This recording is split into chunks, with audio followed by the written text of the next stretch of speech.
નમસ્કાર મિત્રો, અમારી યુટ્યુબ ચેનલમાં તમારું હાર્દિક સ્વાગત છે। જો નવા હોય તો અમારી ચેનલને લાઈક, શેર, સબસ્ક્રાઈબ જરૂર કરી દેજો।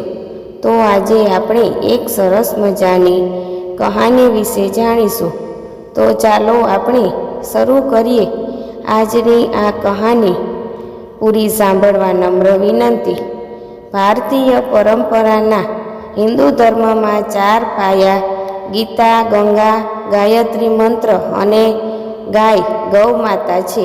ગૌમૂત્ર કે છાણને પણ ગાયની દહીં, દૂધ, ઘીની સમક્ષ દરજ્જો આપી અહીં ધાર્મિક રીતે પવિત્ર પંચગવ્ય ગણવામાં આવે છે। આપત્તિના સમયમાં પૃથ્વીએ ગાયનું રૂપ ધારણ કરેલું।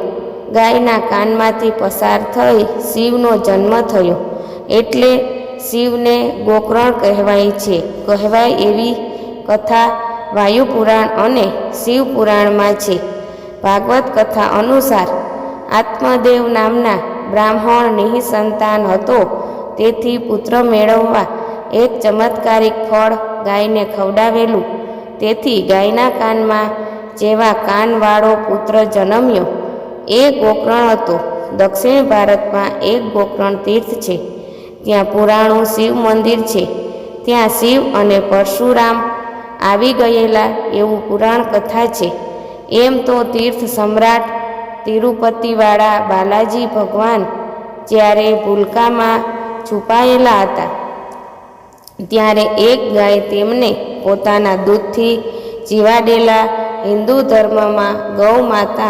હિન્દુ ધર્મમાં પ્રાચીન કાળથી દેવ પૂજા કે યજ્ઞોમાં ગાયને પવિત્ર પશુ માનવામાં આવે છે। પાપી જીવને મૃત્યુ પછી નડતી વૈતરણી નદી પાર કરવા ગાયના પૂંછડાની જરૂર પડે છે। બ્રહ્માએ સૃષ્ટિ સર્જન કરતી વખતે બ્રાહ્મણ અને ગાયને સાથે પેદા કરેલા, એથી ગાયમાં દેવતાઓનો વાસ છે એમ મનાય છે। દેવોની ગાય દેવગવી સુરભીની પુત્રી નંદિની વશિષ્ઠ ઋષિની હોમધેનુ હતી। ગાય માટે વપરાતો ગૌ શબ્દ પરોઢના ઉષા કિરણો માટે વપરાય છે। વેદોમાં ગાયનો ઉલ્લેખ છે, પણ ભેંસ કે બકરીનો નહીં। મહાભારતમાં કથા છે, દેવોના વૈદ્ય અશ્વની કુમારે ગાયના દૂધથી ચ્યવન ઋષિને તેની પત્ની સુકન્યાની વિનંતીથી યુવાન બનાવી દીધેલા। ગાય ચોપાંગુ પ્રાણી નહીં, પણ સાક્ષાત ભાગ્ય અને ભગવાન છે। પૂજ્ય એવા ઇન્દ્રનું બીજું રૂપ છે। એ દુર્બળને હૃષ્ટપુષ્ટ કરે છે, નિર્બળને બળ આપે છે, નિસ્તેજનને સુંદર બનાવે છે, ઘરની ગામની શોભા વધારે છે।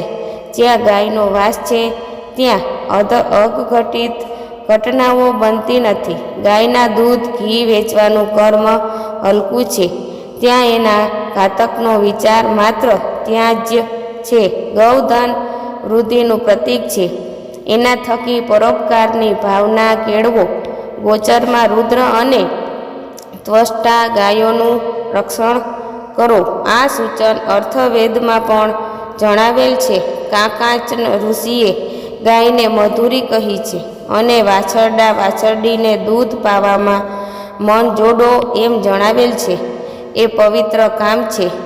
ઉપરી બભૃ ઋષિ, સવિતા ઋષિ અને કશ્યપ ઋષિએ ગાયોની સ્તુતિ કરી છે। ગાયને સહસ્ત્રધારા કલ્યાણી કહી છે। ગૌદાન અને ગૌરક્ષણને લગભગ ફરજિયાત કહ્યું છે। હિન્દુ ધર્મમાં પ્રાચીન કાળથી દેવ પૂજા કે યજ્ઞોમાં ગાયને ગૌમાતા પવિત્ર પશુ માનવામાં આવે છે। પાપી જીવને મૃત્યુ પછી નડતી વૈતરણી નદી પાર કરવા ગાયના પૂંછડાની જરૂર પડે છે। બ્રહ્માએ સૃષ્ટિ સર્જન કરતી વખતે બ્રાહ્મણ અને ગાયને સાથે પેદા કરેલા, એથી ગાયમાં દેવતાઓનો વાસ છે એમ મનાય છે। ગાય સર્વાધિક આજ્ઞાપાલક, શાંત અને ખેતીમાં ઉપયોગી પાલતુ પશુ છે। આ રીતે તેનો ઋણ સ્વીકારે છે।